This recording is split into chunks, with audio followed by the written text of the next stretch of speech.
नाज़रीन इकराम अस्सलाम वालेकुम। आज की वीडियो में हम बात करेंगे अल्लामा मोहम्मद इकबाल के तसव्वुर शाहीन के हवाले से। नाज़रीन इकराम, जैसा कि हम जानते हैं कि शाहीन में कुछ ऐसी खुसूसियात होती हैं जिनकी वजह से ये आम परिंदों से मुनफरिद होता है, इसीलिए इसे परिंदों की दुनिया का बादशाह कहा जाता है।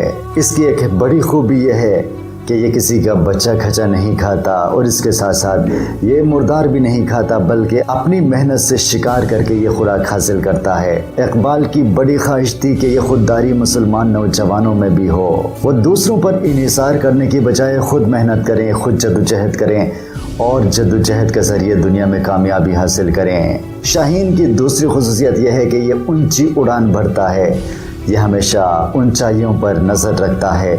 इकबाल की ख्वाहिश थी कि मुसलमान भी तरक्की की राह में ऊंचा मकाम हासिल करें, वो उरूज हासिल करें, शाहीन की तरह उनकी नज़र आसमानों पर हो। कहता है कि तू शाहीन है, परवाज़ है काम तेरा, तेरे सामने आसमान और भी हैं।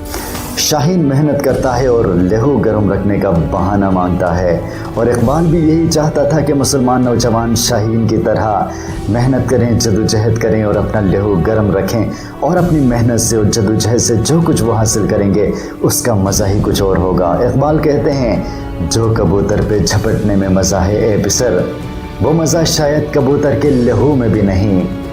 इस परिंदे में कुछ और खूबियाँ भी मौजूद हैं, जैसे दरवेशी, खुददारी, कलंदरी और बेनियाजी। इकबाल चाहते थे कि मुसलमान इस परिंदे की तरह बेनियाज बने, बेपरवाह बने और दरवेश बने, दरवेशों की तरह ज़िंदगी गुजारें, उन्हें दुनिया की कोई परवाह ना हो। जब वो दरवेशी के साथ, कलंदरी के साथ बेनियाजी की ज़िंदगी गुजारेंगे तो वो मुतमईन भी होंगे और दुनिया में तरक्की भी करेंगे। जैसे हमारे आबा अजदाद ने बेनियाजी की ज़िंदगी गुजारी थी, उन्हें दुनियावी तरक्की की कोई परवाह नहीं थी। वो जिहाद करते थे, अल्लाह ताला की रज़ा हासिल करते थे, लेकिन अल्लाह ताला दुनिया उनको खुद ही दे देता था। लेकिन हम दुनिया के पीछे पड़ गए हैं, बेनियाजी ख़त्म हो गई है और दरवेशी ख़त्म हो गई है, इसलिए हमसे दुनिया की तरक्की भी छिन गई है। कुछ नाक़दीन का ख्याल है कि इकबाल ने शाहीन का तसव्वुर पश्तो के मशहूर शायर खुशहाल खान खट्टक के तसव्वुर से लिया है, लेकिन जो भी हो, इकबाल ने शाहीन का बिल्कुल मुनफरिद और अलग तसव्वुर दिया। उन्होंने शाहीन के तसव्वुर के ज़रिए मुसलमानों को जगाने की कोशिश की और उनमें कुछ खूबियाँ पैदा करने की कोशिश की जो कि काबिल सताइश है। आज भी मुसलमानों को चाहिए कि वो शाहीन की तरह ज़िंदगी गुजारें, मेहनत करें, जदोजहद करें, मेहनत से कामयाबी हासिल करें और दूसरों पर इन्हिसार न करें।